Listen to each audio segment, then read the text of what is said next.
Everyone, my name is Justin, and today I'll be presenting my data analysis project on GDP and life expectancy in OECD countries from 2000 to 2020. To begin, I used World Bank indicator data for 38 OECD countries over a 20-year period, and the key variable in my data set include GDP per capita, life expectancy, health expenditure, and immunization rates, and air pollution level. The goal of this project was to understand how these variables interact and, in particular, what explains differences in life expectancies across the countries. My main research question was, how do economic and environmental indicators relate to life expectancy in OECD countries between 2000 and 2020? From this, I have developed two hypotheses. Uh, One is countries with higher GDP per capita tend to have higher life expectancies, and this relationship becomes better and clear when we consider important control variable I have mentioned. This is a quick overview of descriptive statistic, and we can see the trends of increase and decrease in the data set. These trends help provide context, but the main focus of my analysis is the relationship between GDP and life expectancy. These are just reference graphs showing OECD averages for each variable over time. And if you're looking at the OECD average, most of health and economic indicators generally increase over time, but air pollution level steadily decrease, reflecting improvements in air quality.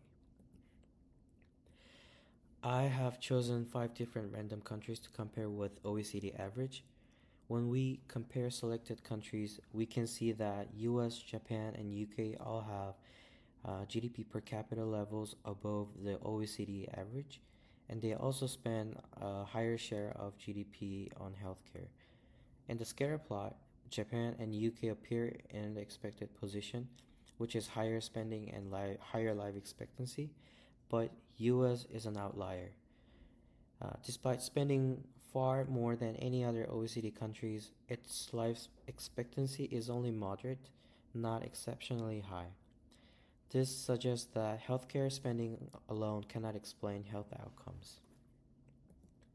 In terms of air pollution, which is about particulate matter, higher GDP countries like US, UK, and Japan generally have much lower PM2.5 levels, which means better air quality. The scatter plot shows a relatively clear negative relationship, but again, US stands out as an exception. Even though it has best air quality among these countries, its life expectancy still falls below Japan and the UK, suggesting that air quality alone cannot explain the differences. Although most OECD countries have very high immunization coverage, we still see a general pattern.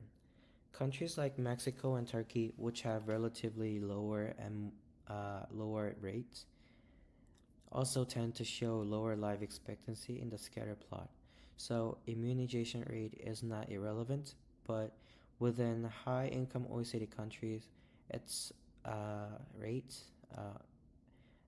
ability to explain differences is limited because coverage is already near saturation among high income OECD countries. Looking at the relationship between GDP and life expectancy, the overall pattern is very clear. Higher income is generally associated with longer life expectancy across OECD countries. Especially Japan fits this pattern well, achieving higher life expectancy than what I expected. The United States is an outlier because although it has very high GDP, its life expectancy is only moderate. But it is still above countries like Mexico and Turkey, which confirms that the overall positive relationship still holds. So my main hypothesis is broadly supported.